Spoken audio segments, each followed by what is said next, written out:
Salam uşaqlar, sizinlə bağlayıcıya aid olan qaydalara baxacağıq.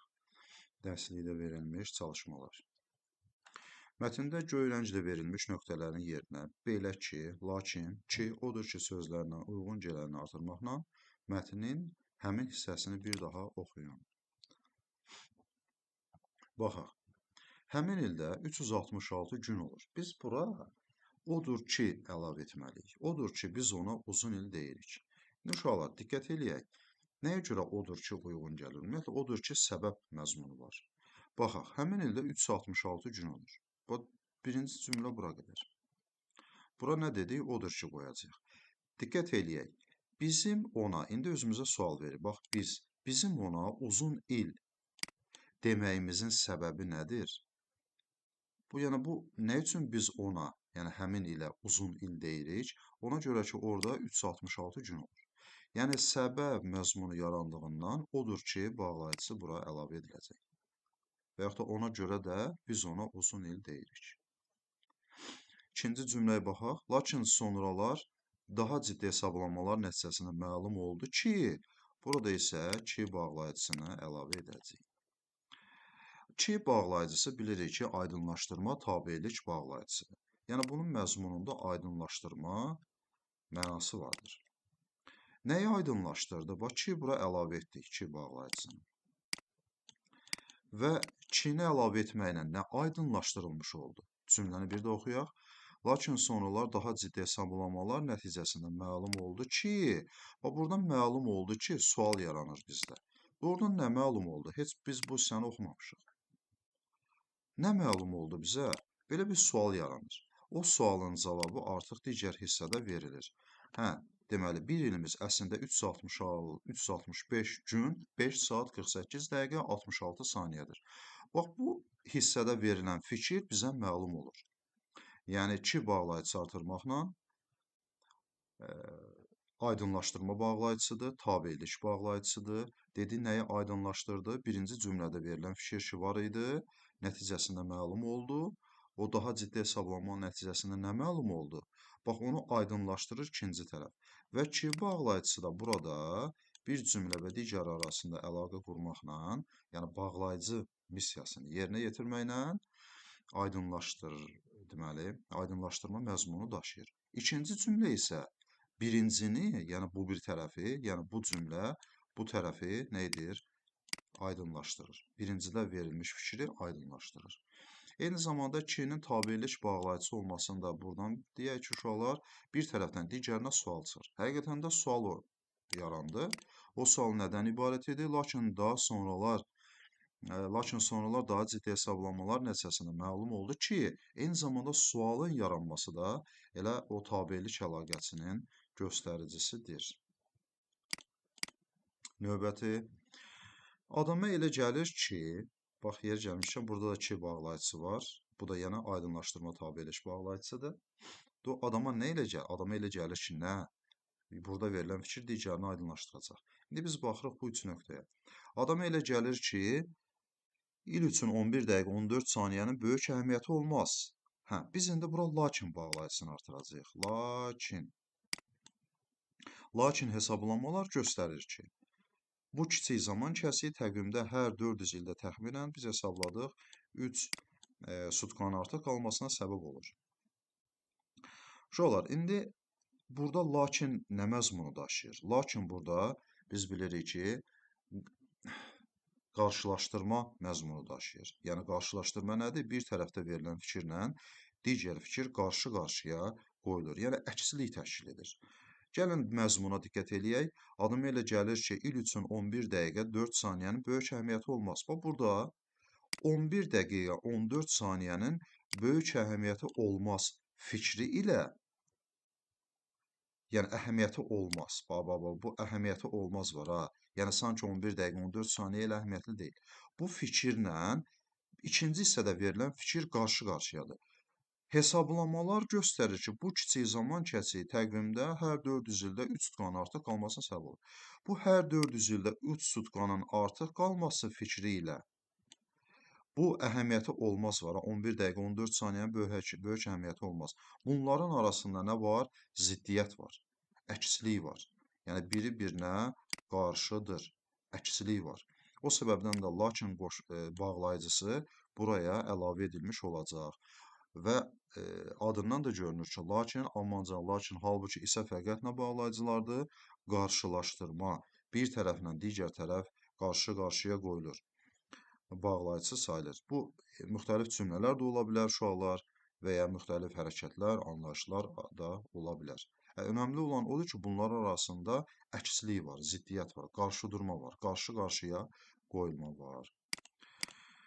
Növbəti hissəyə baxaq. Bunu nəzərə alaraq 1582-ci ildə Roma papası 13-cü Qriqori təqvimdə yeni düzəliş etdi. Aha, burada cümlə bitib artıq. Yəni nöqtə qoyublar, bu yuxarıdakı cümlə. Biz bura əlavə etməliyik, belə ki, onun göstərişi ilə təqvim 12 gün qabağa çəkildi. İndi burada belə ki bağlayıcısından istifadə edəcəyik. Bax, bu nöqtələrin yerinə belə ki qoyuruq. Belə ki də uşaqlar, onu da biz növlərdən bilirik ki, yenə də tabellik aydınlaşdırma bağlayıcısıdır. İndi görək burada belə ki nəyi aydınlaşdırır? Biz bayaq baxdıq ki, eyni cümlələr daxilində baş vermişdi bağlayıcıların işlənməsi. Amma burada isə yuxarıdakı cümlə özündən əvvəlki cümlədə verilən fikir növbəti cümlədə aydınlaşdırılmış olur. Baxaq, bunu nəzərə alaraq 1582-ci ildə Roma papası 13-cü Qriqori təqvimdə yeni düzəliş etdi. Bax, bu yeni düzəliş etdi fikri oxucu üçün aydınlaşdırılır. O düzəliş nədən ibarət idi? Bizdə sual yaranır. O düzəliş bundan ibarətdir. Onun göstərişi ilə təqvim 12 gün qabağa çəkildi. Təqvimin 12 gün qabağa çəkilməsi o yeni düzəliş deməkdir. Yəni yeni düzəliş fikri bu ikinci cümlədə aydınlaşdırılmış olur. O səbəbdən də buraya belə ki, bağlayıcısını bu üç nöqtəyə əlavə edəcəyik və yazılışdan da görürük ki, özündən sonra nə var uşaqlar? Vergül işarəsi var. Ki bağlayıcısından sonra vergül yazılır. Biz bura kini dedik, əlavə edəcəyik. Odur ki, ona görə də və yaxud da olsaydı, özündən əvvəl görürük vergül var. Lakin bura dedik, əlavə edəcəyik. Lakindən əvvəl də nə yazılmalıdır? Vergül işarəsi qoyulmalıdır. Növbəti çalışmaya baxaq. Verilmiş bağlayıcılardan istifadə etməklə cümlələri bərpa edin. Qafur dərhal hiss etdi ki, burada ki bağlayıcısını qoyuruq, yenə də aydınlaşdırır. Bizdə əgər bu hissəni yazmasaq belə olar. Qafur dərhal hiss etdi ki, artıq bizdə sual yaranacaq. Doğrudan nə hiss etdi? O sualı aydınlaşdırır. Bax, bu komandirin ona ehtiyacı var. Deməli, komandirin ona ehtiyacının olması burada aydınlaşdırılmış oldu ikinci tərəfdə. Ki bağlayıcısı, ki aydınlaşdırma tabelik bağlayıcısı. Məhəmməd qışda da burada olmuşdu, ancaq bu gözəlliyə fikir verməmişdi. Biz bura ancaq bağlayıcısını istifadə edəcəyik bu yerdə. Ancaq nə bağlayıcısıdır? Qarşılaşdırma. Görəsən, hansı fikir qarşı-qarşıya qoyulur? Və burada olmuşdu fikri ilə fikir verməmişdi. Yəni gözəlliyə fikir verməmişdi. Fikirləri bir-birinə qarşı-qarşıya qoyulub. Əkslik var. İndi nəzəri desək, burada olub sanki fikir verməli idi. Amma o biri tərəfdə nə deyir? Fikir vermək. O səbəbdən ancaq bağlayıcısı bura uyğun gəlir. Özündən əvvəl vergül var. Üçüncüyə baxaq. Ağıl əlbəttə bura uyğun gəlməlidir və ağıl və məntiq ilə düşünməyi bacaran insan mənasız işlərə baş qoşmaz. Burada və uşaqlar adlanır tabesizlik birləşdirmə bağlayıcısı. Biz bunu bilirik bağlayıcının növlərindən. İndi yaxşı, burada nəyi birləşdirir? Ağıl, söz yox, bəlkə də ən rahat bağlayıcı elə budur. Dərhal baxan kimi görsənir. Söhbət ağıldan və məntiqdən gedir. Yəni ağıl və məntiq arasında və birləşdirmə bağlayıcısı var. İndi ağıl və məntiq nədə birləşib? Bax, bizdə sual yaranır. Hə, o düşünmədə birləşib. Yəni insan nəyin vasitəsilə düşünür? Bax, insan düşünür, düzdür? Aha. İnsan nəyin vasitəsilə düşünür? Ağılla. Eyni zamanda məntiqlə. Yəni ağıl və məntiq. Və burada birləşdirdi ağılla məntiqi, amma hansı fəaliyyət tərkibində? Düşünmək fəaliyyəti, yəni düşünmək hərəkəti tərkibində birləşdirir. O səbəbdən biz ona deyəcəyik birləşdirmə bağlayıcısı. Sonra bütün nitq hissələri o cümlədən uyğun gəlir uşaqlar. Bütün nitq hissələri o cümlədən köməkçi nitq hissələri müəyyən qrammatik mənaya malikdir. Burada o cümlədən iştirak bağlayıcısı və tabeçilik bağlayıcısı da bunu da bilirik. O cümlədən niyə iştirak bağlayıcısı adlanır? Və indi bu suala gəlin izah verək. Deməli, bütün nitq hissələri o cümlədən köməkçi nitq hissələri. Belə çıxır, bütün nitq hissələri deyəndə söz yox. Bunun bütün nitq hissələri deyəndə əsaslar da nəzərdə tutur, köməkçiləri də nəzərdə tutur.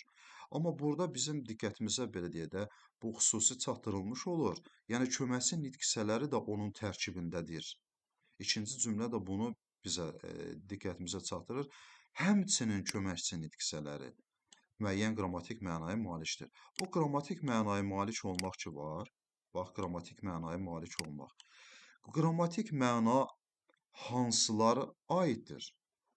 Bütün, yəni əsaslar da daxildir, köməkçilər də daxildir. Yəni o qrammatik məna məzmununda, malik olmaq məzmununda o da var. O da o xüsusda iştirak edir. Yəni o da oraya daxildir məzmunu daşıyır. O səbəbdən o cümlədən bağlayıcısı, iştirak bağlayıcısı adlanır. Və nəyə aiddir? Köməkçi nitq hissələrinə aiddir. Yəni köməkçi nitq hissələrinin qrammatik mənaya da malik olmasını göstərir. Onların da qrammatik mənada malik olmağını bildirir. 5-ciyə baxaq. Müəllim Orxanı cəzalandırdı. Halbuki günahkar Samir idi. Burada da halbuki bağlayıcısını istifadə edəcəyik. Halbuki də yəni qarşılaşdırma bağlayıcısıdır. Əksçilik var, ziddiyyət var. Burada Orxanın cəzalanması ilə, yəni haqsız cəzalanması ilə əslində günahkarın Samir olması fikri uşaqlar nədir? Bir-birinə ziddir. Bir-birinə qarşı-qarşıya qoyulub. O səbəbdən halbuki bağlayıcısı buraya uyğun gəlir və ziddiyyət bildirən, yəni əksçilik bildirən qarşılaşdırma bağlayıcısı sayılır. Növbəti tapşırığa baxaq. Cümlələri yazın, bağlayıcıların altından xətt çəkin.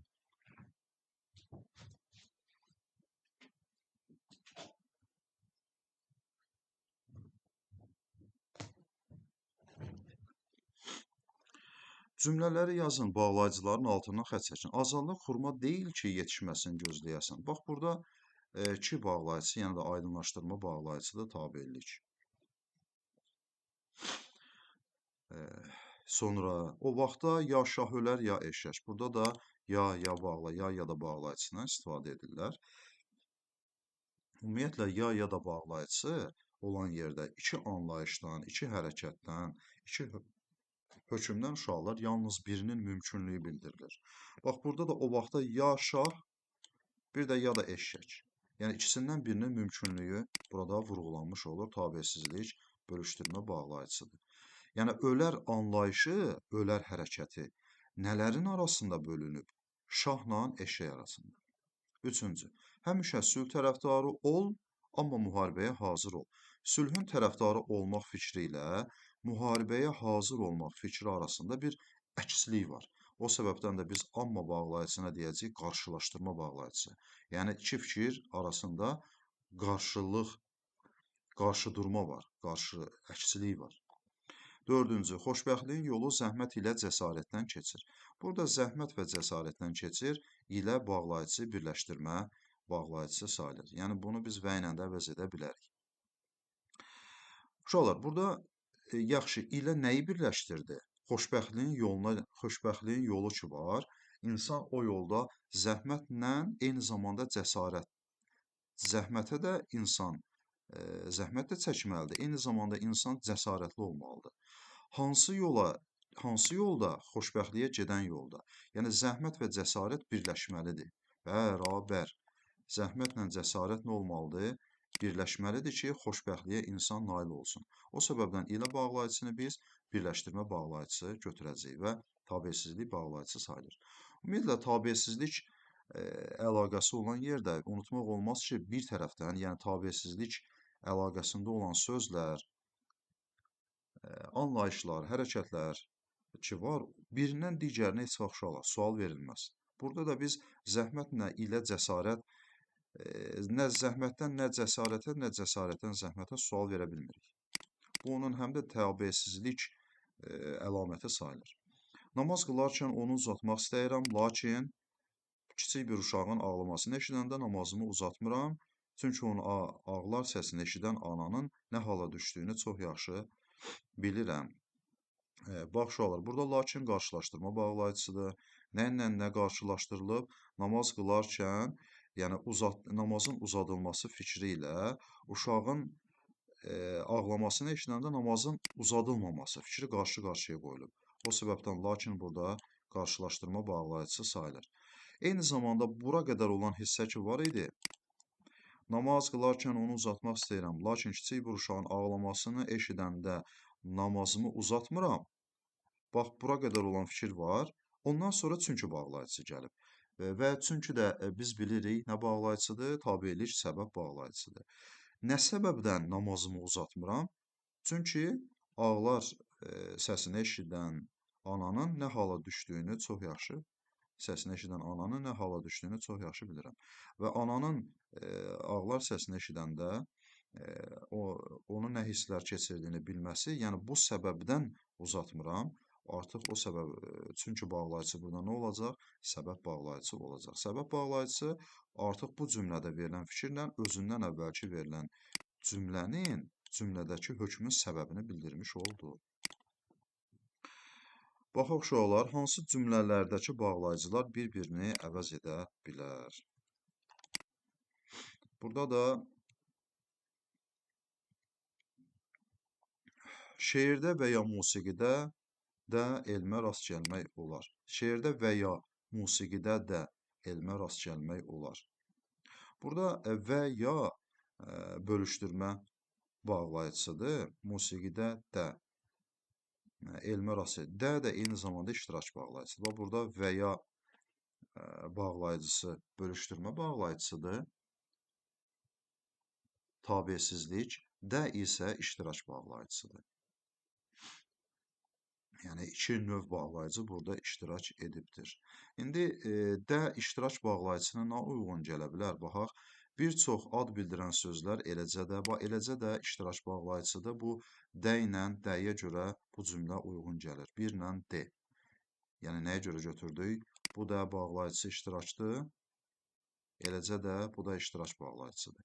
Və ya bölüşdürmə bağlayıcısına uyğun gələn nə ola bilər? Və ya yaxud. Bir dövləti siyasi yaxud iqtisadi cəhətdən. Burada yaxud bölüşdürmə bağlayıcıdır. O səbəbdən birə həmi B bənd uyğun gələ bilər bölüşdürmə bağlayıcısı olmağa görə. Musiqidə də elmə rast gəlmək olar. Bu D-yə görə isə uşaqlar uyğun gəlir nə? D bəndi. Yəni, iştirak bağlayıcısı olmağına görə. Sonra bu problemlə tarix elminin bir çox sahələri o cümlədən. Yəni, o cümlədən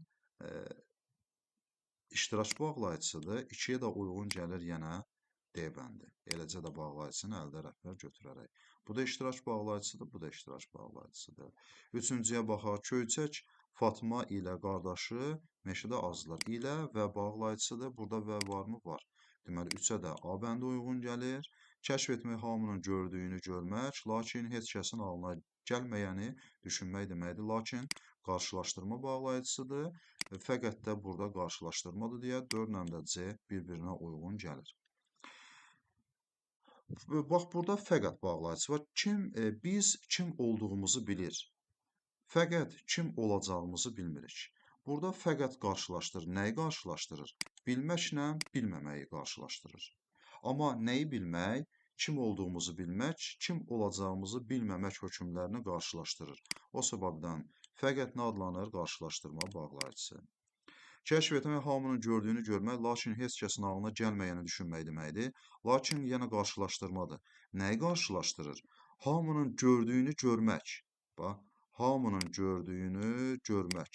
Bu fikirlə heç kəsin ağlına gəlməyəni düşünmək. Bu fikirləri qarşılaşdırır. Bu tərəflə bu tərəfi qarşılaşdırır. Sonra Göyçək Fatma ilə qardaşı meşədə azdılar. Nə etdilər? Azdılar. Bu hərəkət kimlərə aiddir eyni vaxtda? Bax, Göyçək Fatma bir də onun qardaşı. ilə bağlayıcı birləşdirmə və bağlayıcı ilə əvəz edilə bilər.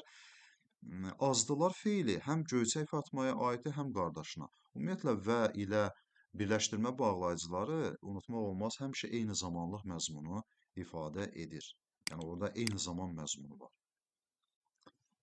Bura baxaq, geriliyin əsas səbəbi elm və mədəniyyətə lazımi qiymət verilməməsidir. Geriliyin səbəbi eyni zamanda bax, lazımi qiymətin verilməməsidir. Nəyə? Elmə, eyni zamanda mədəniyyətə. Bax, diqqət eləyək, elə biz deyəndə də özümüz eyni zamanda deyə bilərik. Yəni, və bağlayıcısı burada birləşdirmə bağlayıcısıdır. Lazımi qiymət verilmir elmə, həmçinin mədəniyyətə. Sonra uşaqlar. Burada baxaq, bir dövləti siyasi yaxud iqtisadi cəhətdən tərcid etmək blokada adlanır. Yaxud burada bölüşdürmə bağlayıcısı adlanacaq. Yəni, blokada nədir? İqtisadiyyat və siyasət. Siyasi cəhətdən və iqtisadi cəhətdən bir dövlətin təcrid olunması. Bu blokada hərəkətinin payına düşür həm iqtisadiyyatın təcridi, yəni bölüşdürüldü. Eyni zamanda siyasi baxımdan bir dövlətin təcrid edilməsi. O səbəbdən bu yaxud bölüşdürmə bağlayıcısı adlanır.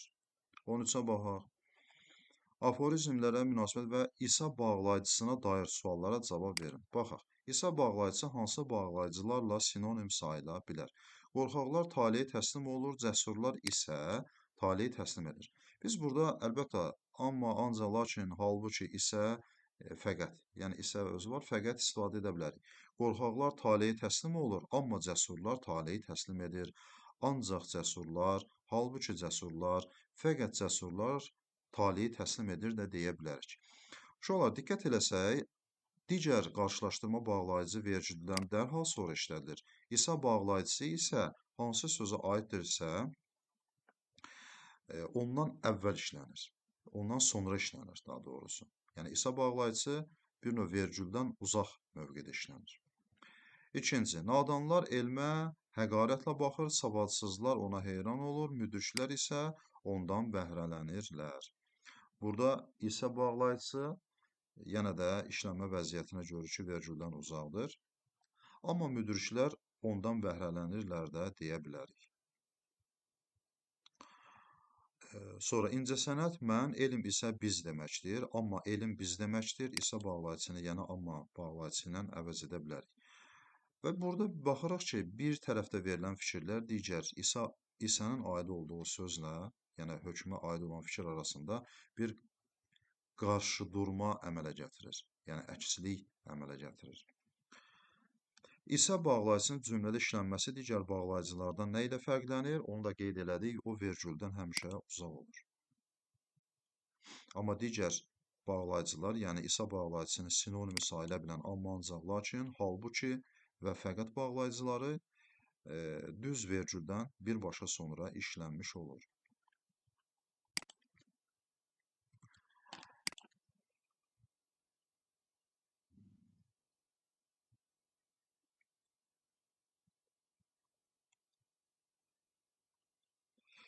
Uşaqlar, baxaq ki, öyrəncilə verilmiş cümlələrdə bağlayıcıları tapın və intonasiyaya görə vergülün yerini müəyyənləşdirin. Görək. Hər bir işarə bir neçə cızıqdan ibarət olub, bütöv sözü ya da ayrıca bir hecanı göstərirdi. Əlbəttə, hər bir işarə bir neçə cızıqdan ibarət olub, bütöv sözü vergül, bax burada vergül işarəsi olmalıydı. Ya da ayrıca bir hecanı göstərirdi. Ümumiyyətlə, ya da bağlayıcısı bölüşdürmə tabesizlik bağlayıcısıdır. Bu bütöv söz və ayrıca bir heca. Bütöv söz anlayışı ilə, yəni nələri bölüşdürür? Bütöv söz, ayrıca bir heca. Sözlə hecanı bölüşdürür ya da bağlayıcısı özündən əvvəl vergül işarəsi olacaq.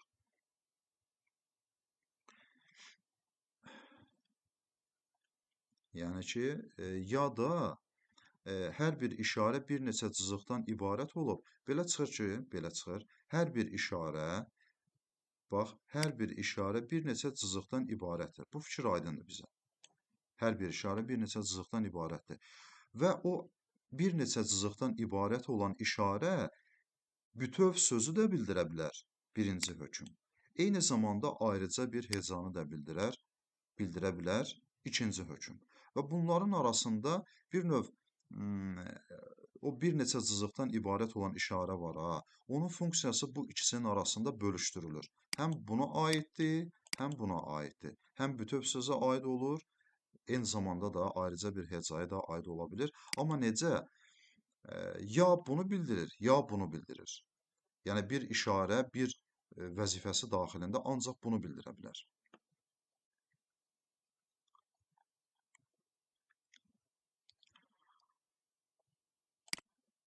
Sonra baxın uşaqlar, bunu başqa necə deyə bilərik? Tutalım A hərfi. Biz buna A hərfi deyirik də. Eyni işarə ilə, yazı işarəsini ingilis əlifbasında da belə yazırıq. Bu bizim əlifbamızda A adlanır, amma ingilis əlifbasında bu E hərfi adlanır. İngilis əlifbasında həm A, həm E deyə bilmərik. Mütləq birini seçəcəyik. Bu deyəcəyik E hərfi. Yəni bu cür yazılanın səslənməsi E-dir. Amma Azərbaycan əlifbasında A elə A yazırıq. Deyirəm hərfin adı nədir? Deyirəm A hərfi. Səsi nədir? A hərfi. Azərbaycan əlifbasında bu hərf, bu işarə ancaq A-nı bildirir. Hə, bölüşdürüldü ingilis əlifbasında da bu var. Onun üçün ya da bax o səbəbdən bölüşdürmə bağlayıcısı adlanır. İngilis əlifbasında isə bu həm E, həm A adlana bilməz. Biri seçilməlidir. Deməli, E adlanır. Bunu bir başqa misalla belə də deyə bilərdik. Göy rənglə verilən yenə cümlələrə baxaq. Bu yazı növü vergül, yəni məzmunun rəsmlərlə ifadə olunması elmdə piktoqrafiya adlanır. Bax, yəni burada bağlayıcıdır. Yəni biz bilirik tabesizlik və aydınlaşdırma bağlayıcıdır. Bu yazı növü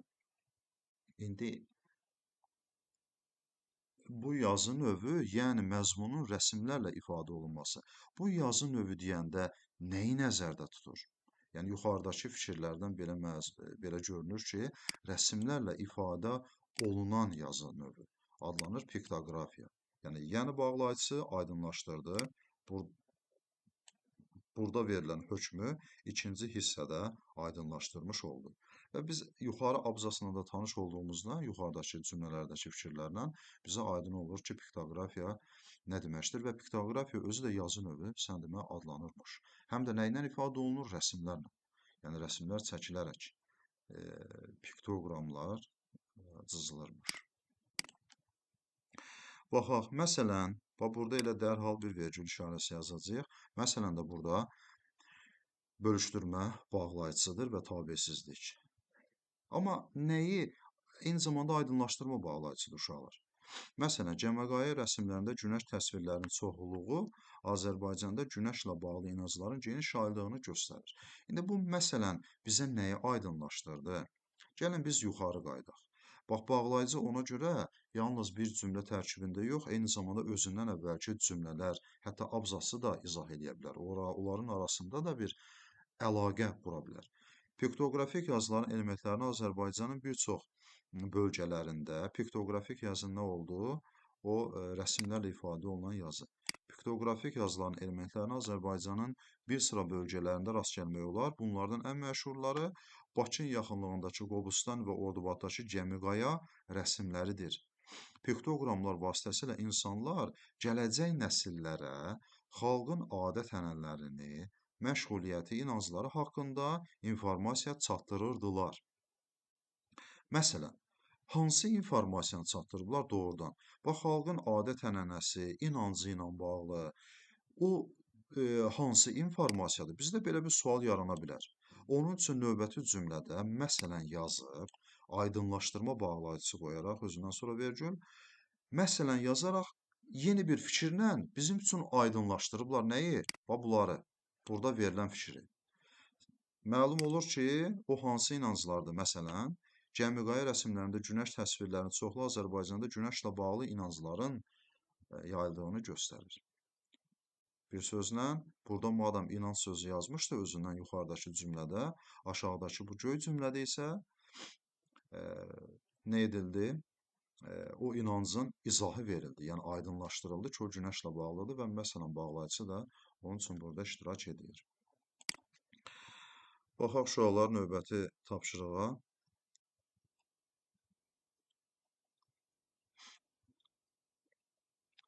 Dəftərinizdə nümunəyə uyğun cədvəl çəkin, müvafiq xanalarda qeydlər etməklə qaydaların hansı cümlələrə aid olduğunu müəyyənləşdirin. Baxaq, görək hansı cümlə nəyə aiddir? A, B, C, D, E 5 dənə hökm var, amma 6 dənə cümlə var. İnsan yalnız bilmədiyi şeydən qorxur, bilik isə adamı cəsarətli edir. Aha, burada biz əlbəttə fikrimiz nədə olmalıdır? O dəqiqə bağlayıcıya baxmalıyıq da. İsə bağlayıcısı bizə lazımdır. İsə bildiyi qarşılaşdırma, tabesizlik bağlayıcısıdır. Görək. Bağlayıcının iştirak etdiyi cümlədən əvvəl vergül qoyulur.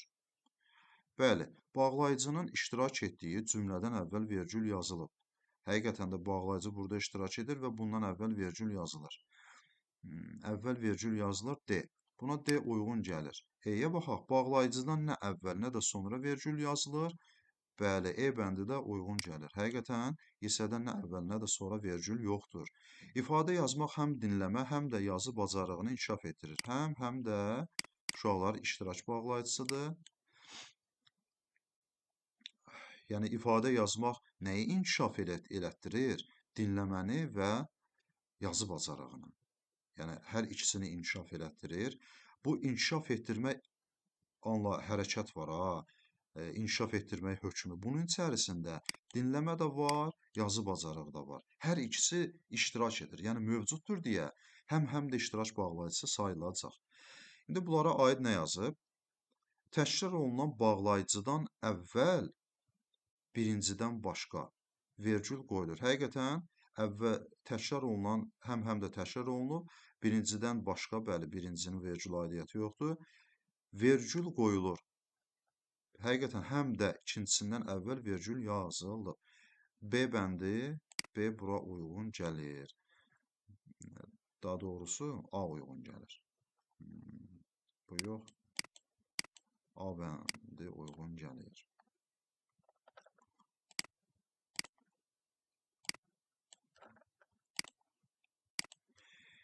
Sonra baxaq uşaqlar, hərçənd mənimlə yaxın dostdur, bəzən fikirlərimiz üst-üstə düşmür. Hərçənd burada deməli bağlayıcıdır.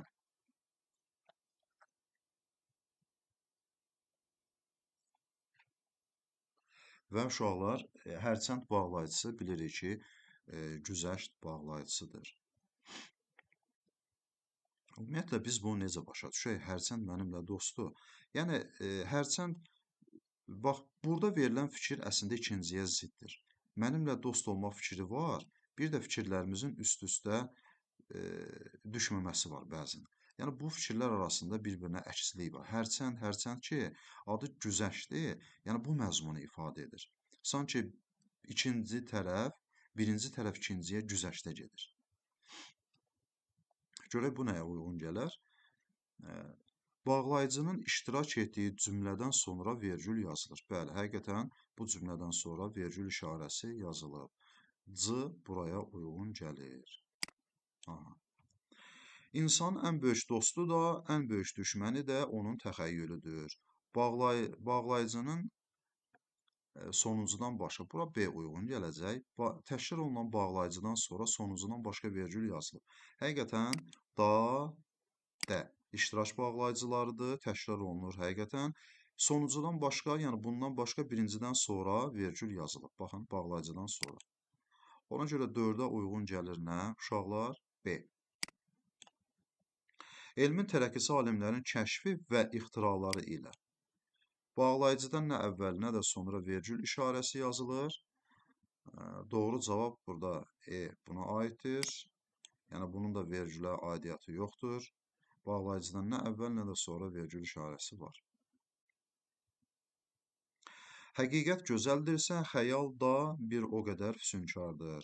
Burada, uşaqlar, da bağlayıcısıdır, xəyal da bir o qədər füsunkardır. Yəni həqiqət gözəldir. De, ümumiyyətlə buradan hansı hökmü çıxartmaq olar? Həqiqət gözəldir fikri var. Xəyal da bir o qədər füsunkardır. Belə çıxır ki, xəyaldan başqa da həqiqətin gözəlliyinə paralel olaraq füsunkar olan müxtəlif anlayışlar var. Bu cümlədə isə bizə xəyalı diqqətimizə çatdırır. Yəni xəyaldan savayı digərləri də var. Və o füsunkarlığın içərisində xəyal da iştirak edir. O səbəbdən da burada iştirak bağlayıcısı adlanacaq. Görək bunun nəyə aiddir? Bağlayıcının iştirak etdiyi cümlədən əvvəl. Bəli, 6-ya da uyğun gəlir D bəndi.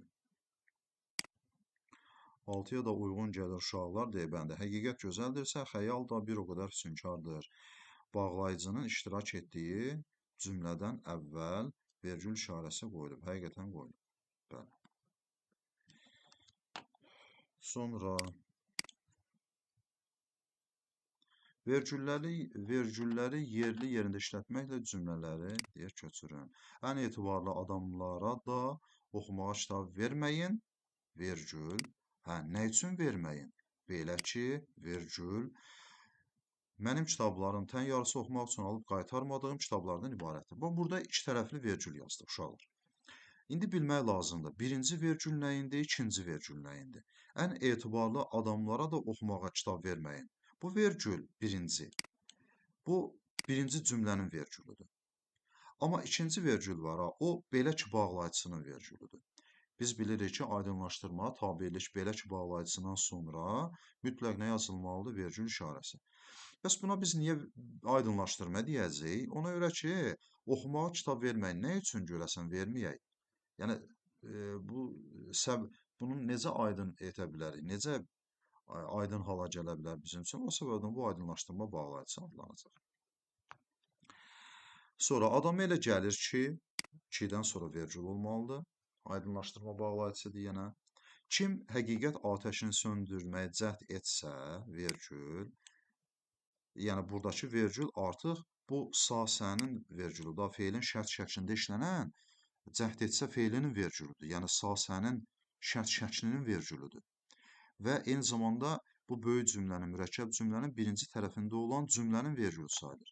Kim həqiqət atəşini söndürməyə cəhd etsə, ya saqqalı yanar, vergül, ya da bığı. İkinci vergül isə ya da bağlayıcısının tələbi olaraq işlənir. Dördüncü cümlə, səhvi tapmaq həqiqəti tapmaqdan qat-qat asandır, vergül. Çünki səhv lap üzdə olur, vergül, həqiqət isə həmişə dərindədir. Çünkidən əvvəl uşaqlar vergül yazılmalıdır. Bu mürəkkəb cümləyə aiddir. Çünki səbəb, tabirlik bağlayıcısının əvvəl həmişə vergül yazılır. Üzdə olur, həqiqət isə də biz bilirik tabirsizlik qarşılaşdırma bağlayıcısıdır. Yəni səhvin üzdə olması, həqiqətin dərində olması fikri bir-birinə qarşı-qarşıya qoyulub və isə qarşılaşdırma bağlayıcısı da bu fikri ifadə edir. Sonra istəsək də vergül, istəməsək də həqiqət, istəməsək də yenə vergül olmalıdır. Həqiqəti qəbul etmək məcburiyyətindəyik. Yeri gəlmişkən, burada bir məsələni xatırladaq uşaqlar.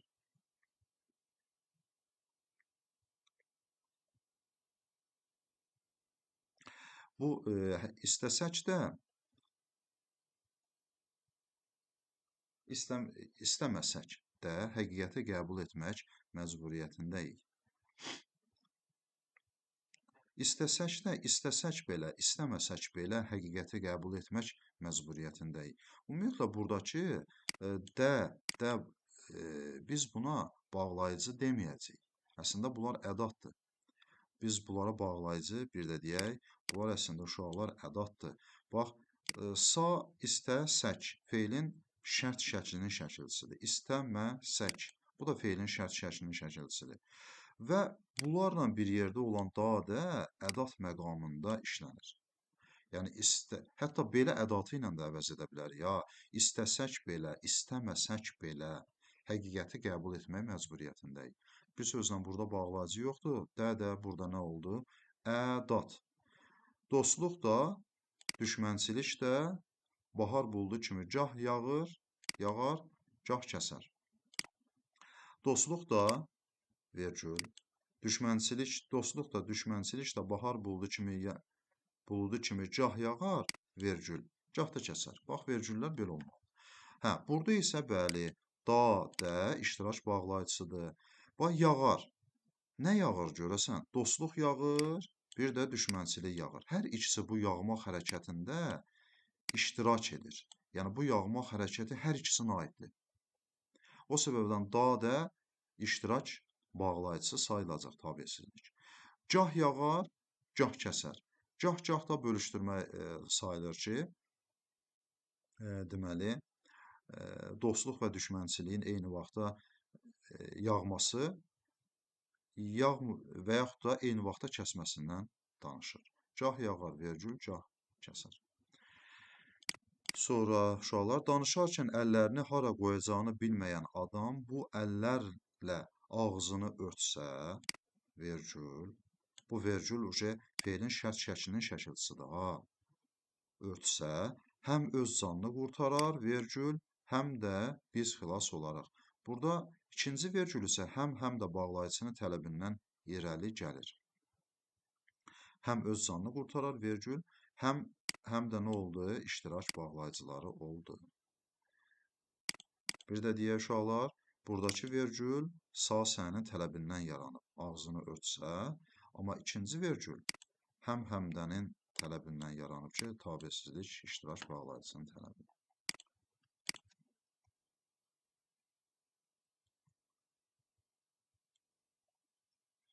Mürəkkəb bağlayıcıları baxaq. Mətndə göy rənglə verilmiş cümlələrdə bağlayıcıları deyir, göstərin. Nə üçün bir neçə sözdən ibarət olduğunu əsaslandırmağa çalışın. Əlbəttə, bir neçə sözdən ibarət bağlayıcı uşaqlar mürəkkəb bağlayıcı olacaq. Biz baxaq, göy rənglə verilən.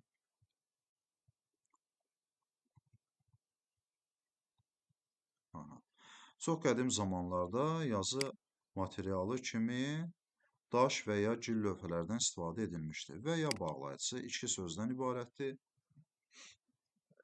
Mürəkkəb bağlayıcı sayılır, yəni tərkibi, eyni tərkibdə birləşən, məna tərkibində birləşən, eyni qrammatik məna tərkibində birləşən bağlayıcıdır və ya bölüşdürmə bağlayıcısı sayılır.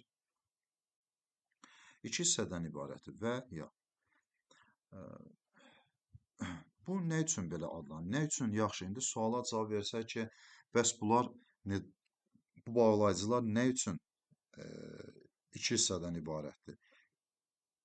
Bu, yəni cümlədə verilən fikrin ifadəsinin zərurətindən ortaya çıxan məsələdir. Və dil yaranandan əsrlərlə bu dilin özünün inkişafı nəticəsində yaranan dil hadisəsi sayılır.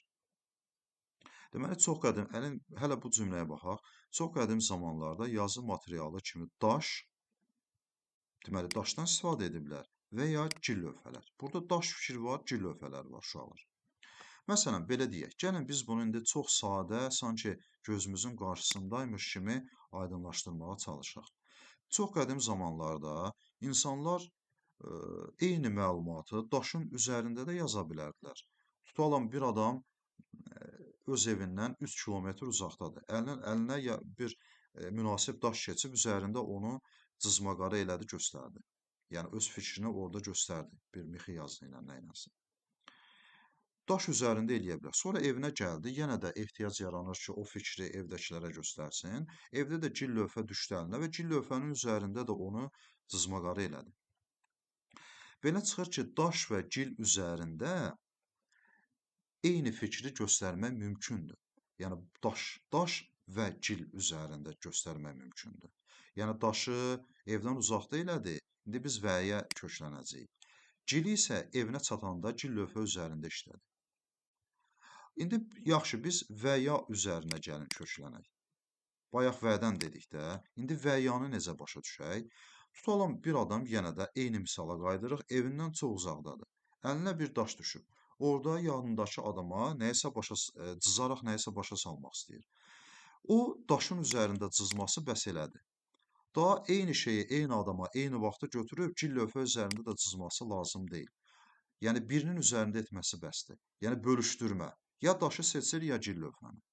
O səbəbdən və yanın, bax, niyə və yanı birləşdi? Bunu bu şəkildə şərti misalla izah etmək mümkündür məncə. Sonra bir dənə də cümlə olmalıdır. Ona görə də dəridən hətta kağız ixtira olunduqdan sonra da kitabçılıqda xüsusən cildləmədə istifadə olunurdu. Bax, burada ona görə də bağlayıcıdır. Üç hissədən yəni ibarətdir, üç sözün ona görə də. Ümumiyyətlə, ona görə də səbəb bağlayıcı sayılacaq. Uşaqlar, biz bir məsələyə diqqət eləyək. Burada görə var.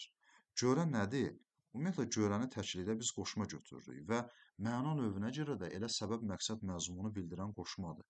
Ona görə onun da səbəb bağlayıcısının tərkibində işlənməsi təəccüblü deyil. Bir sözlə, ona görə də mürəkkəb tərkibi bağlayıcı sayılacaq.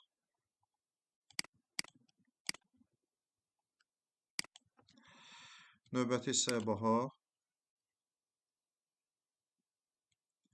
Nöqtələrin yerinə müvafiq bağlayıcılar işlətməklə cümlələri tamamlayın.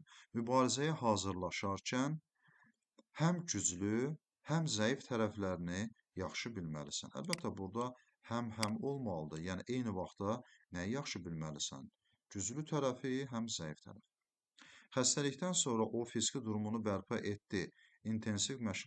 O həm fiziki durumunu bərpa etdi, eyni zamanda intensiv məşqlər hesabına yarışın qalibi oldu. Həmçinin intensiv məşqlər hesabına yarışın qalibi oldu, belə də deyə bilərik.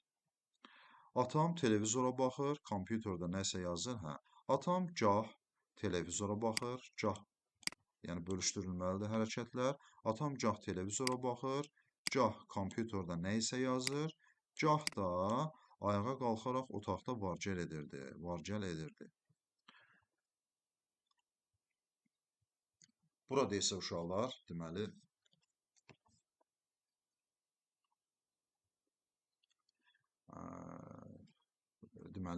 burada isə hərəkətlər bir-biri arasında bölüşdürülmüş olacaq. Rejimə düşə bilmədiyindən o dərslərini yaxşı oxuyur. Rejimə düşə bilmədiyindən o, bax, burada artıq nə bağlayıcısına istifadə edəcəyik? Nə dərslərini yaxşı oxuyur? Yəni, rejimə düşə bilmir. O səbəbdən də dərslərini əslində oxumur, yaxşı oxumur. Nə də, bir dənə bura nə də artıracağıq, nə də dostları ilə istədiyi kimi əylənə bilirdi. Nə də inkar bağlayıcısına istifadə edəcəyik. Uşaqlar, bir məsələyə qayıdaq, ikinci cümləyə. Xəstəlikdən sonra o, burada nəinki işlətmək daha münasib olar. O nəinki, yəni həm də olar, amma nəinki daha münasibdir. Xəstəlikdən sonra o nəinki fiziki durumunu bərpa etdi, hətta intensiv məşqlər hesabına yarışın qalibi oldu. Yəni nəinki iştirak bağlayıcısı və hətta iştirak bağlayıcısından istifadə edə bilərik. Digər də uyğun gəlir, amma bunlar daha münasibdir məncə. Baxaq, biz səninlə ümumi bir razılığa gələcək, yollarımız ayrılacaq. Burada da nə olmalıdır? Biz səninlə ya ümumi bir razılığa gələcəyik, ya da yollarımız ayrılacaq. İki hərəkətdən, iki hökmdən birinin mümkünlüyü bildirilir. Razılığa gəlmək, yolların ayrılması. Yəni, ikisindən biri yalnız mümkün ola bilər. Axırıncıya baxaq, mürəkkəb bağlayıcıların yazılışında yol verilmiş səhvləri düzəldin. İşləri çatdırmırdıq, ona görə də ayrı yazılmalıdır. Halbuki ki, bitişik yazılmalıdır. Hərgah bitişik yazılmalıdır. Həm yağış yağır, həm də ayrı olmalıdır. Ona görə ki ayrı olmalıdır. Hərçənd ki burada ayrı yazılmalıdır. Sonra uşaqlar,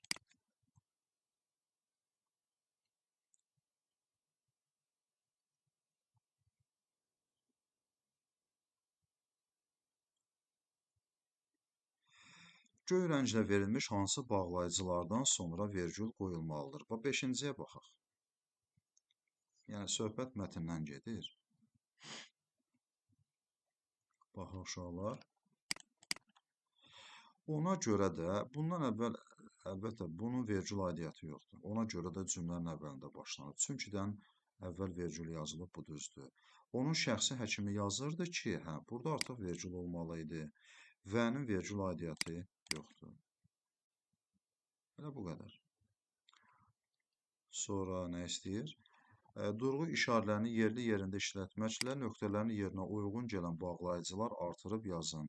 Güc hər şeyə qalib gələr, amma bu qələbə uzun sürməz. Ammadan istifadə edə bilərik. Qalib gələr, vergül, amma bu qələbə uzun sürməz. Hər şeyə qalib gələr, hər şeyə qalib gəlməsi ilə uzun sürməməsi fikri bir-birinə qarşılaşdırılır deyə amma bağlayıcısından istifadə edəcəyik. Elə məğlubiyyət var ki, burada ki-dən istifadə edəcəyik və özündən sonra vergül yazılmalıdır. Nə cür məğlubiyyət var? İkinci tərəf birincini aydınlaşdırır deyə aydınlaşdırma tabelilik bağlayıcısı sayılacaq. Cavanlıq gözəllikdir, ona rəng qatmağa ehtiyac yoxdur. Cavanlıq gözəllikdir, vergül, bax ona görə də ona rəng qatmağa ehtiyac yoxdur, səbəb bağlayıcısından istifadə edəcəyi tabelilik. İnsana ən böyük mükafatı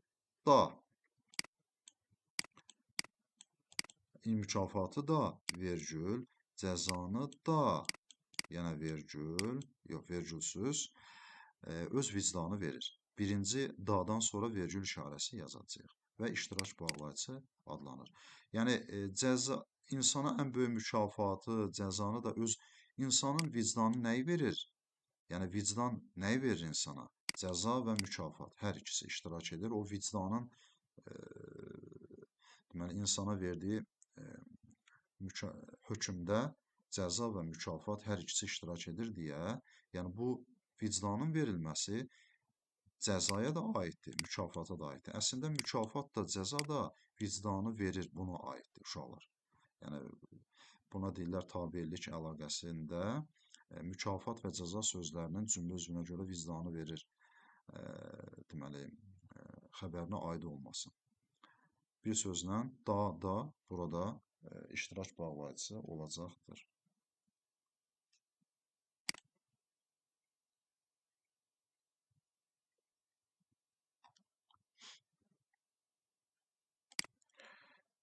Sonra baxaq görək ümumiləşdirici təkrarda.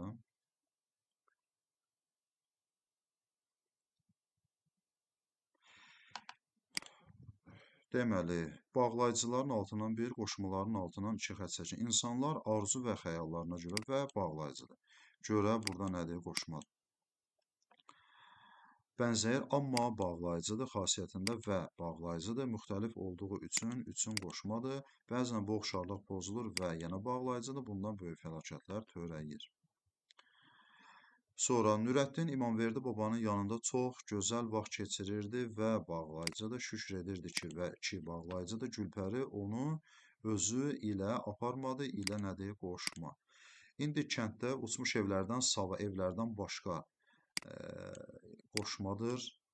Özgə heç nə dəymir, gözə heç nə dəymirdi. Sahibsiz itlər də burada bağlayıcıdır. Baxışları ilə qoşmadır. Bizi məzəmmət edirdi. Biz isə burada bağlayıcıdır. Müttəhimlər kimi də nədir uşaqlar? Deməli, qoşmadır.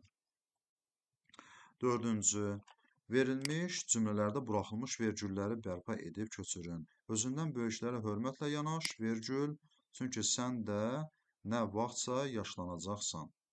Burada də bağlayıcıdır, amma bunun hələ ki vergül aidiyyəti yoxdur. Çünki əvvəl isə vergül yazırıq. Həmişə öz iradənin ağası, vergül, öz vicdanının köləsi ol.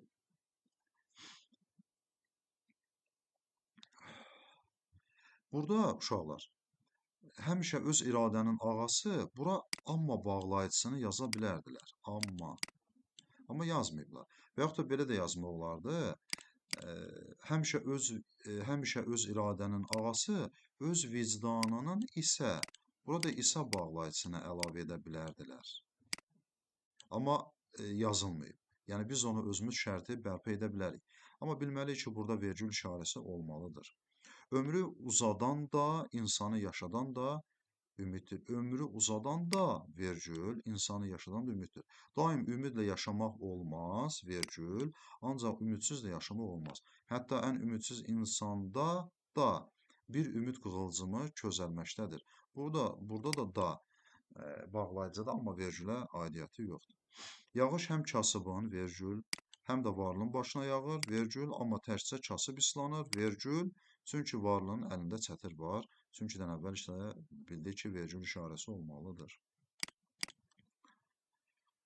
Uşaqlar, nəhayət 5-ci zıtqoşmaya aiddir, yenə də baxaq. Tağa əminin göstərişi ilə burada qoşmadır və bağlayıcıdır. Qaratoyuq alasərçə kimi quşları tutmağa, kimi burada yenə deməli qoşmadır. Abbas gətirildi dar ayağına, xına tək burada qoşmadır. Yoxsulu çəkərlər var ayağına. İndi mənim kimi, mən mərdə gül pəri kimi yenə burada qoşmadır. Seyidli və onu əhatə edən kəndlilərin və burada bağlayıcıdır. Bağ-bağatı o qədər boldur ki, yenə bağlayıcıdır. Göz ətrafda ot və bağlayıcıdır. Ağacdan savayı burada qoşmadır. Bir şey görmürdü. Bu qədər.